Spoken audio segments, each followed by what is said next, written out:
praleidžiu laiką su draugais ir šeima. Kai man buvo 4 metai, atsimenu, kad man mama padovanojo didelę dėžę dovanų ten su gimtadieniu. Tai dėžėj buvo visko.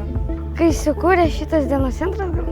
Aš kiekvieną dieną esu laiminga, bet laimingiausia tai būna mano gimtadieniai.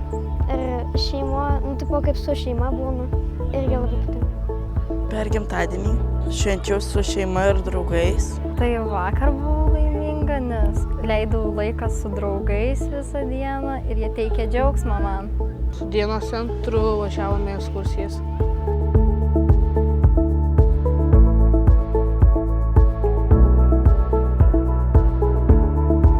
Būna liūdna, kai negali su draugais susitikti. Tada tiesiog draugauju internetu. Nežinau, kaip su broliu biškį pasimušam, arba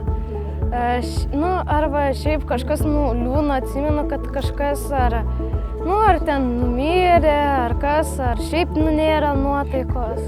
Nueinu su mama pasikalbu, arba pasiskambinu draugai kokiai nors, kad įsikalbėtų. Kai susipykstu su mama. Liūdna, tai su tėvais susipykstu, gal su draugais būna, bet nelabai ten susipykstu su artimais labiau. Kaip mano žirkenas buvo numiręs. Tai kai draugai įžeidžia, kažkas nuliūdina arba susimuša. Kaip sirgau.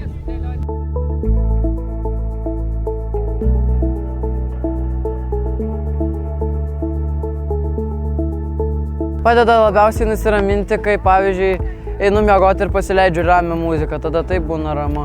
Tiesiog, kai bėgu stadiono ratus, man padeda. Einu į lauką su šuniuku. Tai su draugais gal paskambinu draugėm. Irgi nuramina. Prisiminimai. Dažniausiai tai, kai skaitau knygą vieną savo arba lauke, arba namie. Dienos centras, nes ten gaminam valgyt, žaidžiam, bendraujame, darom pamokas, kaip einam į mokyklą, padeda daryti namų darbus.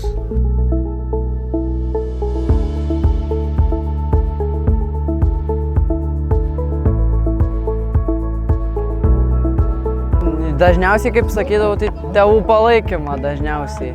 Tėvų palaikymas labiausiai nuramina, arba jeigu esi vienišas, tai gali su draugais apie tai palaikyti ryšį. Ir tada draugai su tavim visada tau padės, pagelbės. Gal kai būna su draugais, ten dūksta žaidžia, arba su tėvais, kai pramogauja. Tai buvimas su tėvais, praleidžiamas laikas su tėvais gal. Kai jaučiasi vaikas mylimas tėvų gal.